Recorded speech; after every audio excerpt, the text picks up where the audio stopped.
Bonjour tout le monde, c'est Khir Neslicol. Aujourd'hui, nous entamons le quatrième webinaire de SPG Cyber Security Days. Donc, ça sera un webinaire avec notre partenaire Sophos. Nous avons parmi nous Tariq Bachouch et Amin Alleghi de Sophos. Marhaba bikom. Marhaba Tariq. Merci, Mariam. Bonjour tout le monde. Je te remercie pour l'invitation et pour l'organisation de ce webinaire et de m'avoir invité et de me donner l'occasion de m'exprimer aujourd'hui. Marhaba. Bonne présentation. Merci. Donc, on peut commencer. Oui. Très bien, parfait. Alors, encore une fois, bonjour tout le monde. Merci d'avoir répondu présent à cette séance de travail, ce workshop organisé par notre distributeur SPG.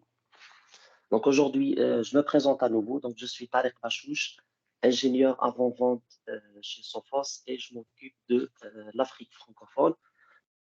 Aujourd'hui, nous allons parler du rôle du SD-WAN dans votre transformation digitale et comment peut-il aider les clients, en particulier ceux qui ont des architectures à multi-sites, à répondre à leurs besoins actuels en termes de fonctionnalité et surtout en termes d'évolution, tout en optimisant le temps, les coûts et les performances. Alors, au programme, nous allons parler des besoins similaires des entreprises. J'avais dit en particulier à multisite, ce sont des entreprises qui ont généralement ce besoin. On va parler de l'acheminement des paquets sur Internet. Pourquoi on va dire le réseau Internet n'est pas vraiment adapté aux besoins que nous allons bien sûr expliquer durant cette présentation. Je vais par la suite parler des réseaux MPLS. Est-ce que les réseaux MPLS sont la solution? Est-ce qu'ils peuvent répondre à tous les besoins exprimés par ce type d'entreprise? On va voir si le MPLS a des limitations pour qu'aujourd'hui les clients, on va dire, tendent vers le SD-WAN, pour qu'ils pensent à basculer vers le SD-WAN.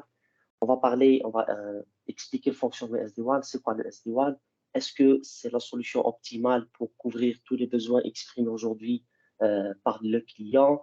Ensuite, on passera à un petit comparatif, plutôt un comparatif plus ou moins détaillé entre le MPLS et le SD-WAN. Et au final, je vais entamer donc, le SD-WAN de Sophos et comment cette solution peut vous aider dans votre projet de transformation digitale.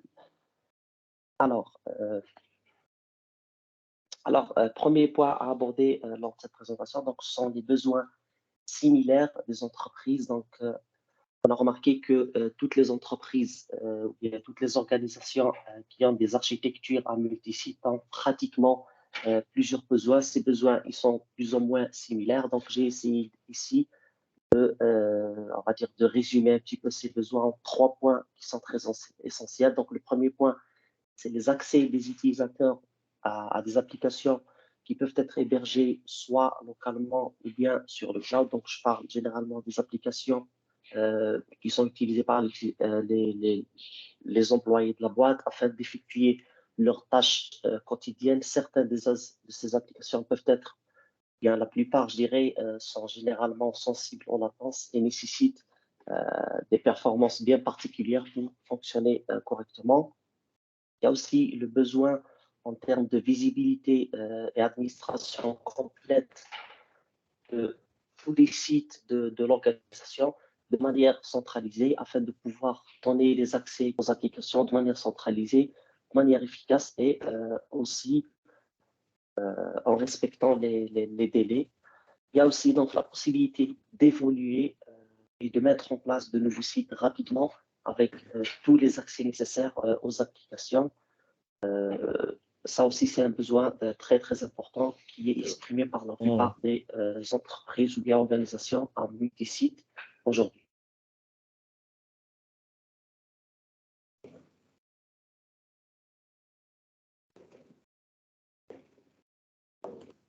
Alors, j'ai ici une petite architecture des organisations à multi-sites. Donc, on a généralement des sièges 1 ou bien des sièges principaux. les headquarters. On a généralement aussi des sièges secondaires. Donc, ces deux-là peuvent contenir toutes les informations, plutôt toutes les applications métiers ou bien les applications utilisées par l'organisation qui sont hébergées localement, c'est-à-dire on-premise. On peut avoir des applications, et c'est la tendance aujourd'hui, la plupart des clients tendent vers le cloud. Donc, on a beaucoup de clients qui ont des applications cloud. Donc, les applications internes peuvent être hébergées aussi sur le cloud et on a généralement plusieurs sites distants depuis lesquels les utilisateurs accèdent soit vers les sites principaux et les sites secondaires pour accéder aux applications qui sont hébergées localement ou bien vers les applications cloud qui sont généralement hébergées soit dans un cloud privé ou bien le cloud directement du constructeur de cette application. Et ces interconnexions ou bien ces accès peuvent être effectués soit à travers les liaisons Internet ou bien à travers des liaisons WAN privées, généralement fournies par les fournisseurs d'accès Internet dans chaque pays.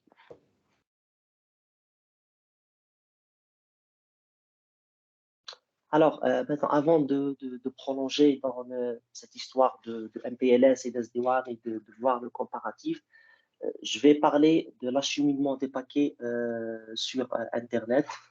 Donc, bon, ce sont des informations que vous connaissez certainement, c'est juste pour introduire la partie MPLS et voir quelles sont on va dire les limitations ou bien les points bloquants pour que les entreprises à multisites puissent se contenter du réseau Internet afin d'effectuer leurs tâches et d'assurer tous les besoins que l'on vient de voir. Donc, lorsque vous envoyez des données sur Internet, généralement, ce sont les routeurs pour chaque paquet, donc décident pour chaque paquet comment ils sont envoyés à l'adresse de destination. Donc, chaque routeur, à chaque étape, donc chaque routeur a une table de routage pour savoir comment acheminer le paquet jusqu'à ce qu'il arrive à sa destination.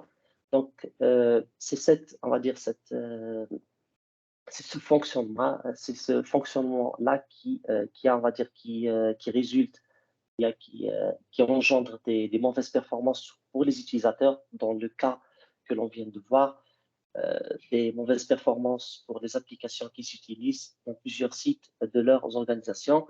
Donc, à partir des années 2000, les clients qui ont des besoins d'accès distant à leurs applications, donc chercher comment y remédier à cela, quelle est la solution optimale. Donc, il y a eu l'apparition on va dire, du protocole MPLS, des réseaux MPLS qui, j'avais déjà dit, généralement sont fournis par, ou bien sont fournis par les fournisseurs d'accès Internet dans chaque pays. Alors, donc, l'MPLS, il offre on va dire une alternative aux organisations pour augmenter les performances du réseau et améliorer l'expérience utilisateur. Donc, on voit ici le schéma, on va dire, d'une architecture en multisite. Donc, le protocole MPLS, c'est le multi-protocole label switching. Donc, label, c'est par rapport aux étiquettes. On va voir tout à l'heure son fonctionnement. Donc, c'est un réseau, ou bien ce sont des liens fournis par généralement les opérateurs ou bien les fournisseurs d'accès Internet. Donc, il offre la possibilité aux entreprises de passer à travers un lien ou bien un nuage WAN privé, d'accord, afin d'interconnecter leur site. Je vais expliquer le fonctionnement en détail donc tout à l'heure. La question que l'on se pose, donc avant de rentrer dans les détails du MPLS, est-ce que les réseaux MPLS sont-ils la bonne solution pour répondre à tous les besoins exprimés par les clients et surtout, est-ce qu'ils ont des limitations? C'est ce qu'on va voir tout de suite. J'avais dit donc l'MPLS Multi-Protocol Label Switching. C'est une technologie réseau qui achemine le trafic en utilisant le chemin le plus court basé sur des étiquettes, donc d'où le mot label, donc étiquette, plutôt que sur des adresses réseau pour gérer le transfert sur des réseaux WAN privés. Donc, ce sont des réseaux WAN privés fournis par généralement les fournisseurs d'accès Internet. Donc, le MPLS attribue des étiquettes à chaque paquet de données, contrôlant son chemin jusqu'à ce qu'il arrive à sa destination, contrairement au réseau Internet qui se base sur des routeurs et les routeurs se basent sur des tables de routage. Donc, chaque routeur doit consulter sa table de routage avant de définir l'interface ou bien le chemin à travers lequel doit router son trafic. C'est ce qui est gourmand en termes de performance. Ce n'est pas le cas avec le MPLS, donc qui gère son trafic à travers des étiquettes. Donc, le trafic, il est étiqueté à l'entrée du réseau pour qu'il sache comment le véhiculer jusqu'à la sortie. Donc, le réseau MPLS correspond à la couche 2.5 du modèle OSI que vous connaissez déjà, avec des fonctionnalités supplémentaires pour le transport des données sur le réseau. Donc, il se situe entre les deux couches 2 et 3, à savoir la couche liaison de données du modèle OSI et la couche réseau, avec ces fonctionnalités supplémentaires. Donc, oui, la réponse est oui. Avec l'apparition du MPLS et avec son apparition aux années 2000, les clients ont commencé à l'adopter et il a pu donc améliorer considérablement la vitesse du trafic, de sorte que les utilisateurs ne subissent pas de temps d'arrêt lorsqu'ils sont connectés à leur réseau privé et lorsqu'ils se connectent généralement à leurs applications internes qui sont sensibles aux latences. Alors, maintenant, si je résume un petit peu les avantages et les limitations du MPLS, donc on a vu que avec les réseaux APLS ou bien le protocole APNS qui se base sur des étiquettes, des labels, les paquets sont directement acheminés via les chemins les plus courts disponibles. On a une meilleure qualité de service pour les applications sensibles à la latence en particulier, donc ça, car ce sont les applications qui ont, on va dire, créé ce besoin. Et bien sûr, on a l'amélioration de l'expérience utilisateur. Donc, l'utilisateur ne va pas sentir des latences. Le message envoyé vers une application est transmis par fidélité jusqu'à sa destination. Donc, par contre, le MPLS présente malheureusement quelques, comme par exemple le passage obligatoire, même par donc, ce réseau MPLS, même pour les applications hébergées sur le cloud. Ça, c'est un inconvénient. On a le manque de flexibilité pour être indépendant de l'opérateur. Donc, c'est-à-dire en achetant, en optant pour ce service MPLS, on sera toujours dépendant de l'opérateur, donc du fournisseur de ce service. Donc, à chaque fois qu'on veut y apporter des modifications, qu'on veut mettre en place de nouveaux sites, de nouvelles liaisons MPLS, on est obligé de passer par l'opérateur, par le fournisseur de ce service, afin qu'il puisse mettre en place les configurations nécessaires, etc. Et ça peut être donc gourmand en termes de temps et il peut ne pas être en faveur de l'organisation c'est-à-dire qui veut faire ça de façon rapide et qui va avec le projet de leur transformation digitale. Dernier point très important qui est la partie pricing, donc qui peut être le APLS généralement il est coûteux et difficile à livrer à l'échelle mondiale. C'est-à-dire si une organisation a ou bien présente des sites qui sortent on va dire, des sites, plusieurs sites à l'échelle mondiale, ce service est difficile à livrer à travers les pays. Donc ça aussi c'est un inconvénient. C'est un point très important.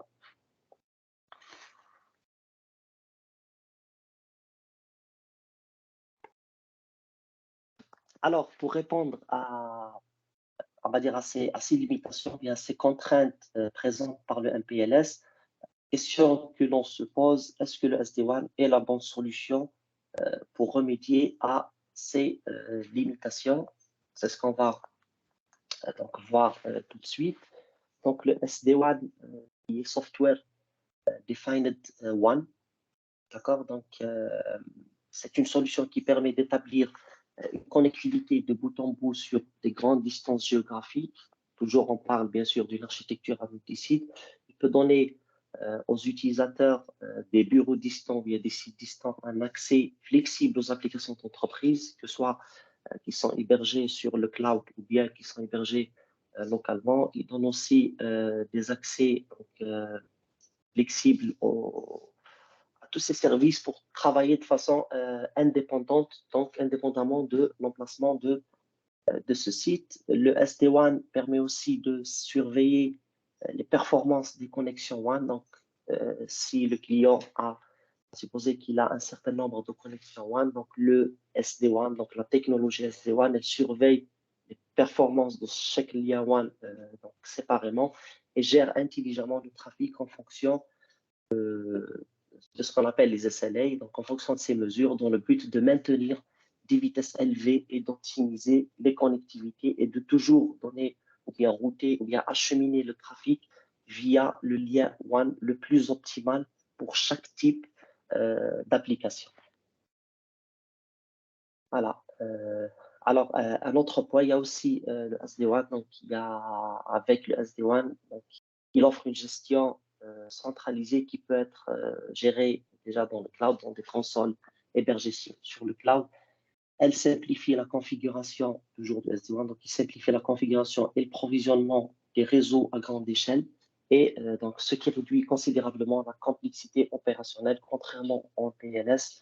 On avait vu tout à l'heure que pour pouvoir provisionner de nouveaux sites dans la même organisation, il faudrait passer toujours par l'opérateur qui va se charger de mettre en place les configurations nécessaires, sans oublier bien sûr aussi la partie administrative. Ce n'est pas le cas dans le SD-WAN, donc le client est pratiquement autonome et peut faire ça une fois que sa solution SD-WAN est livrée et opérationnelle.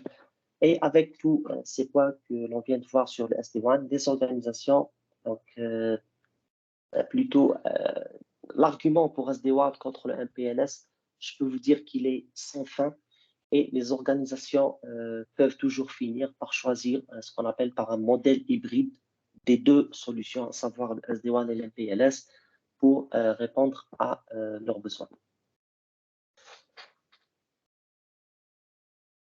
Alors, maintenant, je vais la même chose. Donc, si on essaie de résumer un petit peu le fonctionnement du SD-WAN, donc il est conçu pour les architectures à un multisite. Donc, on a un siège principal ou bien plusieurs sièges. On peut avoir des sièges secondaires. On a des sites distants. D'accord? Donc, tout ça donc, est connecté à travers le réseau Internet. Donc, on a besoin uniquement de liaison Internet pour mettre le SD-WAN opérationnel. Et tous les sites sont connectés à travers des réseaux VPN, soit pour accéder, donc soit pour donner la possibilité aux utilisateurs des sites distants pour accéder aux applications qui sont hébergées dans le siège principal ou bien pour accéder aux applications qui sont hébergées sur le cloud de manière sécurisée à travers des tunnels VPN qui sont complètement chiffrés. Donc, c'est un petit peu le fonctionnement du SD-WAN. On va voir bien sûr tous les détails en commençant la présentation de la solution SD-WAN de Sophos. Alors, maintenant, si on résume un petit peu les avantages principaux, je dirais, du SD-WAN par rapport au MPLS. Donc, on a les points qui sont déjà couverts par le MPLS, à savoir la redirection des paquets par les chemins les plus courts disponibles. On a une meilleure qualité de service pour des applications sensibles à la latence. Ces deux-là sont gérés par le MPLS. Et du coup, on a une meilleure expérience utilisateur. Donc, pas de problème pour le MPLS. Il peut offrir tout ça. On va dire les avantages du SD-WAN par rapport à un PLS. Donc, on a l'accès direct aux applications cloud à base de SLA, contrairement à l'architecture APLS qui nous oblige à passer par le nuage APLS entre guillemets, de l'opérateur afin d'accéder même aux applications cloud. On a avec le SD-WAN une flexibilité totale pour être indépendant de l'opérateur, contrairement à un PLS. Donc, on n'a pas besoin de revenir chaque fois vers l'opérateur pour pouvoir mettre en place ou bien déployer de nouveaux sites. Donc, une fois que votre SD-WAN est opérationnel, déployé, donc le client peut être complètement autonome quant au déploiement de nouveaux sites. Déploiement et configuration, bien sûr, de nouveaux sites avec tous les accès nécessaires des utilisateurs aux applications hébergées localement et sur le cloud. Et bien sûr, un point aussi très important, il est beaucoup moins coûteux, donc le SD-WAN est beaucoup moins coûteux que le MPLS et il est aussi simple à livrer à l'échelle mondiale vu qu'il se base uniquement sur le réseau Internet.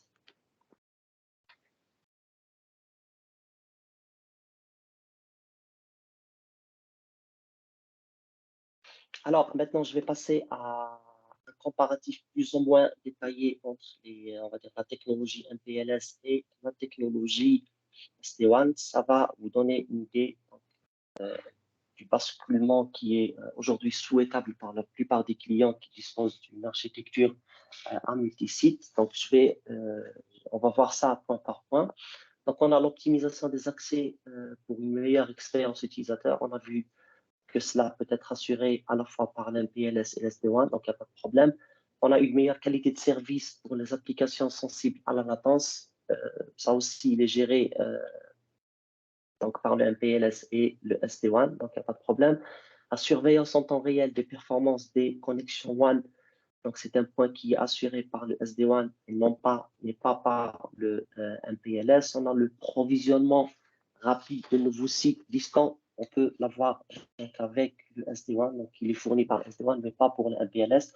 On avait vu que pour pouvoir donc, provisionner rapidement des nouveaux sites, donc il faut passer par l'opérateur, ce qui ralentit ce process, donc on ne pourra pas le faire rapidement.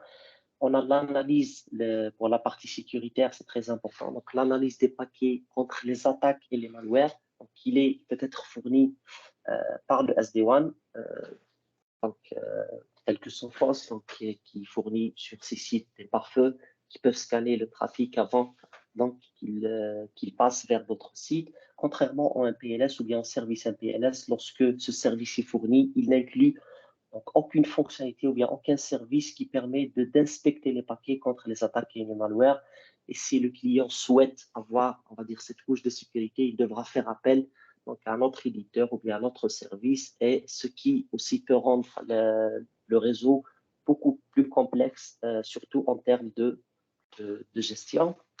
On a aussi le déploiement Zero Touch de nouveaux sites, donc c'est le fait de pouvoir déployer de nouveaux sites directement à partir d'un seul site central ou bien à partir d'une seule console de management.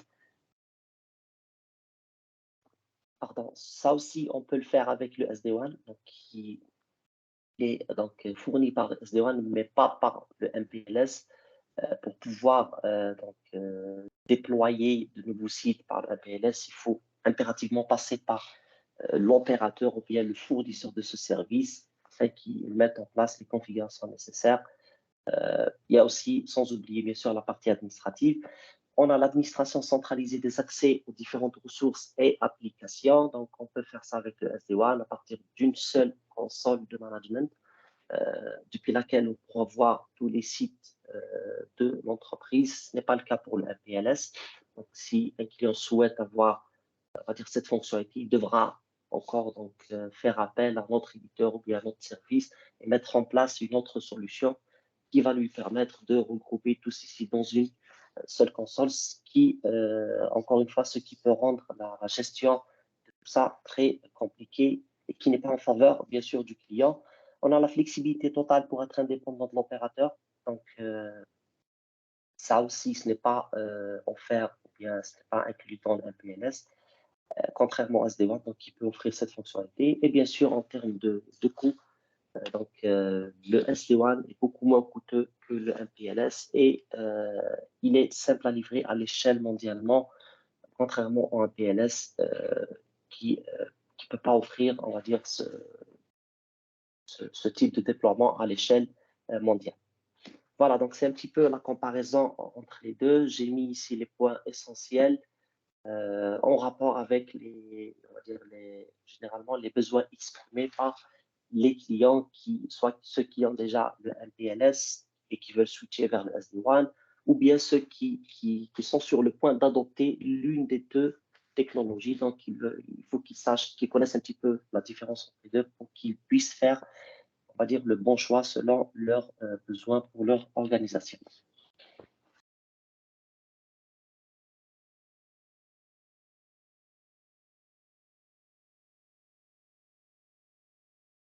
Alors, nous allons maintenant passer, donc, on vient de voir, donc, on a commencé donc cette présentation avec les besoins des clients qui ont des organisations à multi-sites. On a vu l'acheminement des paquets via le réseau Internet. Quelles sont, on va dire, ces limitations par rapport aux besoins exprimés par ces clients. On a vu comment le MPLS peut répondre à ces problématiques. quelles sont ses limitations et pourquoi cette tendance aujourd'hui à vouloir switcher vers le SD-WAN, on a vu le fonctionnement du SD-WAN, quels sont ses avantages par rapport au MPLS. Maintenant, nous allons parler de la solution SD-WAN de Sophos et comment elle peut vous aider à atteindre tous les objectifs cités donc, précédemment dans cette présentation, notamment dans les solutions SD-WAN de manière générale. Donc, une architecture SD-WAN, donc pour pouvoir dire qu'une architecture, voire plutôt qualifier une architecture d'une solution SD-WAN, il faudrait qu'elle réponde aux 4 points essentiels cités donc, dans ce slide. On a, premier point, c'est le routage du trafic d'applications sensibles pour latence à base de SLA ou bien à base de paramètres qui peuvent généralement mesurer l'état de santé des liens WAN en temps réel afin de pouvoir acheminer le trafic via le meilleur lien WAN qui répond, on va dire, aux exigences d'applications bien spécifiques. On a le déploiement Zero Touch, donc c'est le fait de pouvoir déployer de nouveaux sites rapidement, de façon indépendante et à partir d'un seul site, à partir d'une seule console de management, sans faire appel à un opérateur ou bien un fournisseur de ce service, c'est-à-dire une fois que le SD-WAN est déployé, donc le client sera complètement autonome. On a aussi l'orchestration VPN SD-WAN. Donc, on a l'orchestration VPN SD-WAN, donc c'est le fait de pouvoir orchestrer l'interconnexion des sites à partir d'une console centralisée. Je vais pouvoir donc interconnecter mes sites, mettre en place les configurations nécessaires, déployer les connexions VPN à partir de la console de management directement, donc sans se connecter séparément à chaque site. Donc ça, quel que soit le nombre de sites dont cette organisation dispose. Et au final, on a l'administration et le management de tous les sites, de tous les équipements déployés sur chaque site, avec les rapports centralisés, c'est-à-dire avec la possibilité de voir des rapports consolidés directement sur une console de management. Généralement dans le site central ou bien pour Sophos, elle est fournie sur le cloud, donc elle peut être accessible de n'importe où pour une meilleure gestion. Alors, donc, je vais commencer à détailler un petit peu les 4 points. Premier point, c'est le routage à base d'application. Donc, avec les solutions SD-WAN, donc on peut définir ce qu'on appelle par des SLA pour chaque profil SD-WAN. Donc, on a un certain nombre de SLA qui sont généralement fournis par le constructeur de chaque application. Donc, par ces SLA, le constructeur est en train de vous informer quels sont les paramètres nécessaires pour le bon fonctionnement de son application. Donc, une fois que ces paramètres sont respectés, donc pas de problème, l'application peut tourner correctement sans qu'il y ait de latence. Et le message ou bien le trafic généré par cette application peut être transmis avec fidélité d'un point A à un point B, à savoir d'un site A à un site B. Donc, la solution SD-WAN permet de switcher entre les liens WAN selon ces SLA, selon ces paramètres pour chaque type d'application. Donc, ça, c'est le premier point.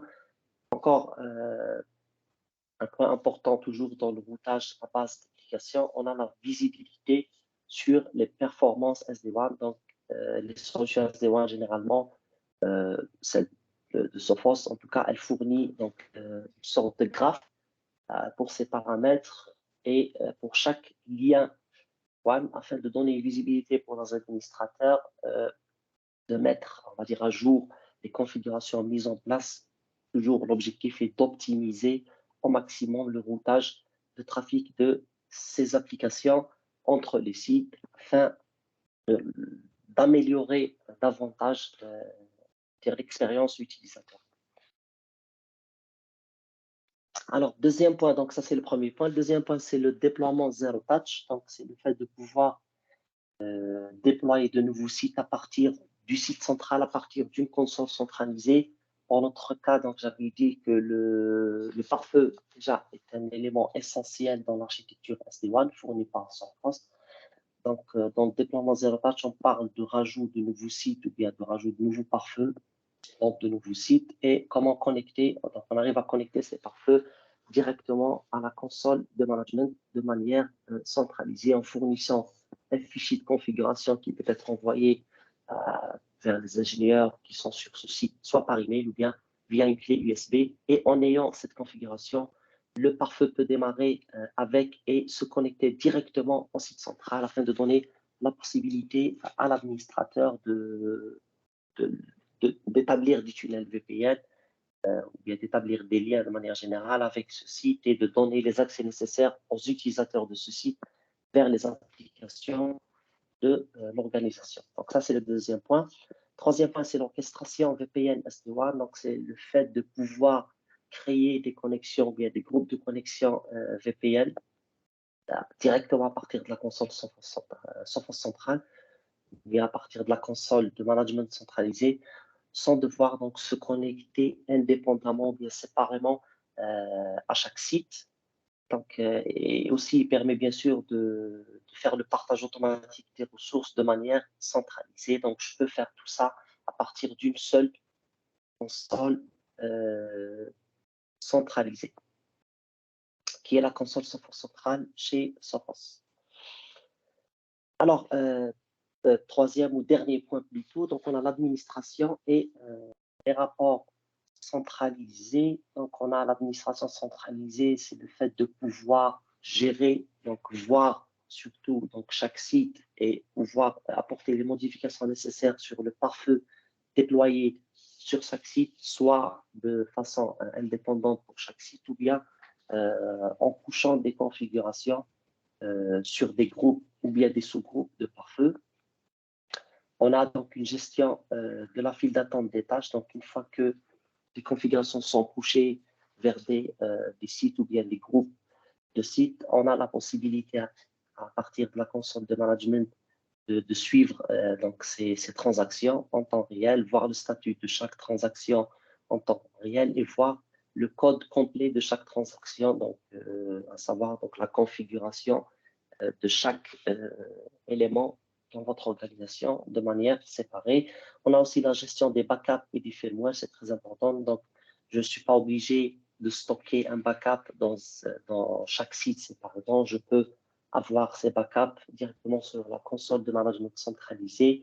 Pareil pour les firmware, donc je ne suis pas obligé de me connecter sur chaque site séparément pour essayer de mettre à jour ou bien d'appliquer le dernier firmware fourni par ou bien publié par Sophos. Donc, je peux gérer ça de façon centralisée directement à partir de la console de management. Je peux toucher les firmware c'est-à-dire immédiatement lorsqu'ils sont publiés par Sophos ou encore je peux les programmer à des dates ou bien des heures pour ne pas impacter la production.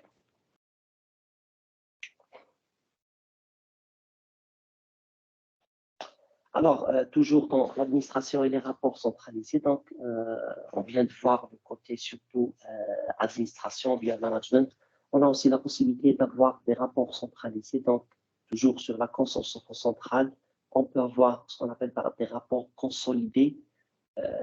Donc, ce sont des rapports à partir de tous les sites, donc je peux voir les alertes les plus importantes directement au lieu de se connecter sur chaque site séparément et voir les rapports uniquement de ce site.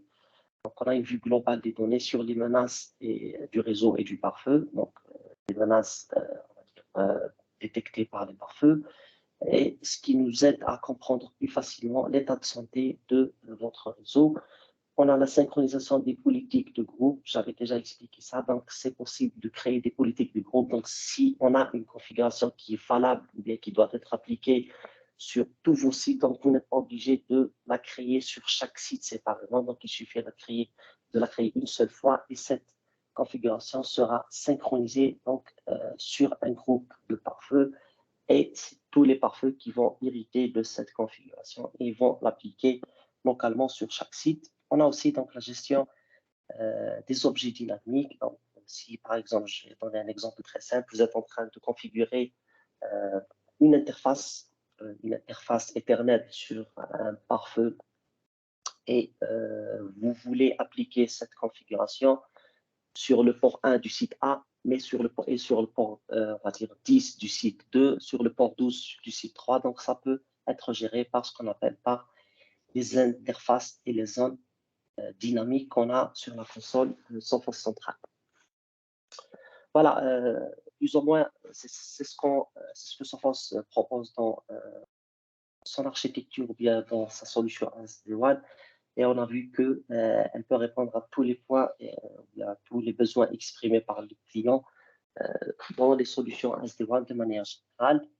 Pour résumer, j'ai ici une architecture logique du Sophos SD-WAN. Donc, on a au centre la console Sophos centrale, qui est la console de management de tous les produits Sophos, joue le rôle de l'orchestrateur VPN SD-WAN, donc depuis laquelle je peux créer mes tunnels VPN. Je peux donc faire l'orchestration de mes tunnels VPN. Je peux mettre à jour mes tunnels VPN directement à partir de cette console aussi. Je peux gérer tous les produits, les autres produits Sophos, savoir par exemple les switches, les points d'accès, les solutions de sécurité software, etc. On a le management centralisé, les rapports qui sont présents directement sur chaque console centrale. On a une visibilité sur les menaces, les alertes et les logs. Après, donc, chaque site dans une, on va dire, architecture SD-WAN, chaque site peut disposer donc, de 2 ou plusieurs liens ISP, donc liens Internet. On a vu que dans une architecture SD-WAN, on peut se contenter donc, du réseau Internet. Donc, les solutions SD-WAN sont à base de VPN, donc tous les constructeurs donc, se basent sur le VPN afin d'interconnecter leur site. Donc, on a généralement 2 ou plusieurs liens Internet via lesquels donc, le trafic d'application sera routé de manière intelligente en gérant tout ce qui est paramètres pour vérifier l'état de santé de chaque lien. Donc, on a ici le headquarter et les sites distants depuis lesquels les utilisateurs vont pouvoir se connecter à leurs applications qui peuvent être hébergées localement sur le headquarter ou bien aussi sur le cloud. Donc, j'ai un autre schéma ici qui représente un petit peu toujours l'architecture SD-WAN, on va dire avec les équipements Sophos. Donc, additivement au pare-feu qu'on peut avoir sur les sites, on a aussi ce qu'on appelle donc le boîtier SD-RED, qui est un boîtier conçu spécialement pour le VPN, qui peut lui aussi faire partie de cette solution et de cette architecture Sophos SD-WAN et qui permet d'établir un tunnel VPN chiffré entre le site distant et le site central à travers toujours le réseau Internet. Voilà, c'est tout pour moi. C'est ce que j'ai prévu pour vous aujourd'hui. J'espère que la session a été bénéfique et on peut passer aux questions. Donc, je suis là pour répondre à toutes éventuelles questions de votre part. Je te cède la parole, Myriam. Avez-vous des questions, s'il vous plaît? Je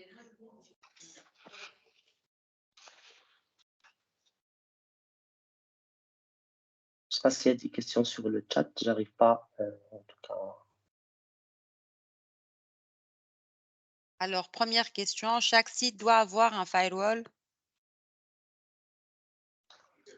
Alors, est-ce que chaque site doit avoir un firewall? Donc, la réponse est oui. Donc, si le client souhaite utiliser la fonctionnalité SD-WAN, fonctionnalité principale, je dirais, de la solution SD-WAN, qui est le routage à base d'application, c'est-à-dire de router le trafic selon l'application qu'il a générée. Donc, il doit avoir un pare-feu car c'est le pare-feu, c'est le Sophos Firewall qui gère cette fonctionnalité. Donc, la réponse est oui. Bien sûr, sans oublier l'aspect sécuritaire. Donc, pas que le routage à base d'application. On assure aussi plutôt l'avantage d'avoir un pare-feu et non pas un routeur, chose que quelques éditeurs offrent à la place du pare-feu. Donc, c'est d'avoir ce volet sécuritaire en plus qui permet de scanner, d'analyser tout le trafic avant de l'acheminer ou bien de le router vers sa destination dans d'autres sites.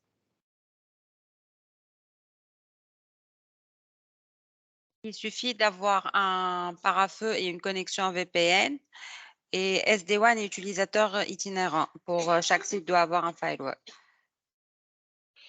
Alors, je ne sais pas comment je peux visualiser cette question pour la relire à nouveau. Alors, est-ce qu'on utilisateur? Est-ce qu'il suffit d'avoir un pare-feu et une connexion VPN? Donc oui, pour parler d'une architecture, donc chez Sophos, pour parler de l'architecture donc SD-WAN, donc chaque site doit être disposé d'un pare-feu. Il faut avoir sur chaque site, donc, pour pouvoir faire le basculement entre les liens Internet selon les SLA, selon les paramètres que j'avais expliqués. Donc, il est préférable d'avoir au minimum de liens Internet sur chaque site pour parler d'une architecture SD-WAN. Donc, une connexion Internet, un pare-feu sur chaque site, une console software centrale pour le management centralisé, et vous avez votre architecture SD-WAN, plus ou moins complète.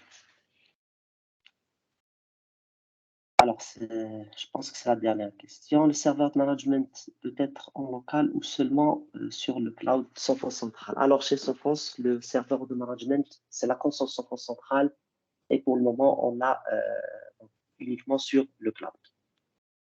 Donc, elle est hébergée chez Sophos avec bien sûr tous les avantages du cloud. Donc, vous n'êtes pas obligé, c'est-à-dire en termes de scalabilité et les autres avantages du cloud, vous n'êtes pas obligé de changer, contrairement à ceux qui peuvent vous fournir ce qu'on appelle par un orchestrateur SD-WAN sous forme de matériel.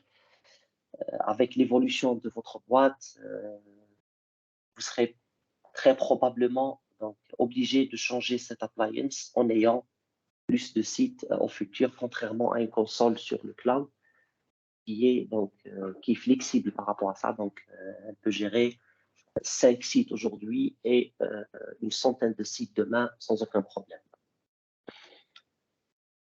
Alors, je suis en train d'essayer de lire les questions directement. Est-ce que les firewalls Sophos peuvent manager les connexions SD-WAN, en particulier le G210? Oui, les pare-feux Sophos peuvent manager les connexions SD-WAN, même le pare-feu XG210. Donc, pour les pare-feux, on a la série XG, la série XGS qui a été lancée cette année, l'année passée, 2021. Donc, les deux sont basés sur du SFOS, donc c'est le Sophos Firewall OS, et les deux peuvent gérer les connexions SD-WAN. Alors, une autre question, si vous pouvez nous expliquer un peu la solution hybride. Alors, la solution hybride, donc, c'est pour les clients qui disposent déjà, par exemple, de connexion en PLS, donc qui ont déjà opté pour ce service, généralement chez l'opérateur fournisseur d'accès Internet local dans chaque pays. Par la suite, ils souhaitent switcher vers le SD-WAN. Il arrive dans certains cas que ces clients prennent la décision de laisser certaines liaisons en PLS et de switcher d'autres vers la solution SD-WAN, ce qui leur permet, on va dire, d'être dans on va dire, d'une architecture hybride, c'est-à-dire sans abandonner complètement le MPLS. Est-ce qu'on peut voir une simulation, s'il vous plaît?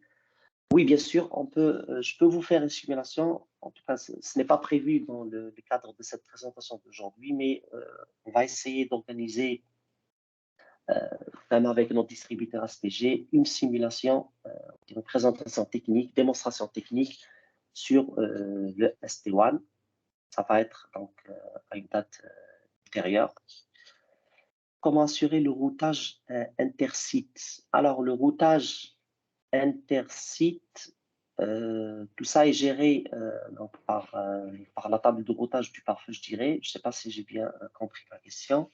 Comment assurer le routage intersite? Donc, à partir de l'orchestrateur, lorsque vous créez les tunnels VPN, qui peuvent donc router le trafic sur chaque site, donc à une étape donnée, donc vous allez devoir mettre en place les routes nécessaires pour voir qui peut accéder à quoi sur chaque site distant. De cette manière, vous pouvez donc gérer le routage intersite. Quelles sont les étapes à suivre pour passer d'une architecture en PLS vers architecture un PLS avec un grand nombre de sites? J'imagine que la question, c'est comment, quelles sont les étapes à suivre pour passer d'une architecture MPLS vers une architecture SD-WAN, certainement, avec un grand nombre de sites.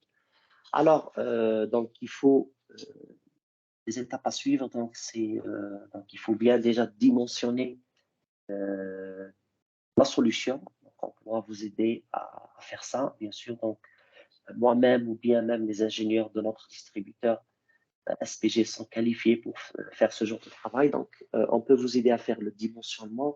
Quels sont on va dire, les pare-feux nécessaires sur chaque site. Une fois qu'on a donc ce dimensionnement, donc on vous livre la solution SD-WAN et à ce moment-là, vous pouvez directement abandonner, je dirais, la solution ou bien le service MPLS que vous payez déjà chez votre fournisseur.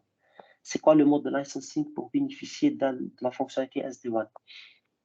Alors, donc, tout ce qui est sur le pare-feu, donc tout ce qui est routage SD-WAN, donc, est fourni.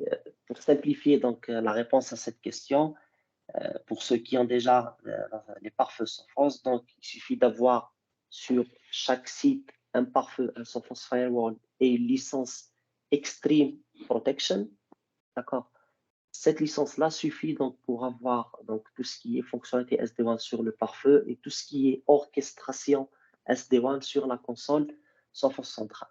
Donc la réponse est la licence Extreme Protection sur chaque pare-feu déployé sur chaque site qui est censé donc, faire partie d'une solution, de la solution SD-WAN de Sophos. Alors, je pense que c'est la dernière question. On va attendre encore.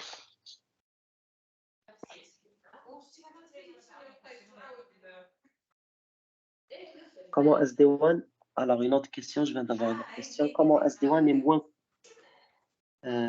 moins coûteux alors qu'elle exige un firewall au niveau de chaque site? Alors, comment le SD-WAN est moins coûteux? Pour ça, je vais essayer de partager. Donc, on a un petit simulateur créé par Sophos. Donc, c'est un simulateur public qui va vous permettre donc de faire cette comparaison en termes de coût, bien sûr, pour voir comment le SD-WAN peut être moins coûteux. Donc, il est moins coûteux, donc ça, je peux vous confirmer.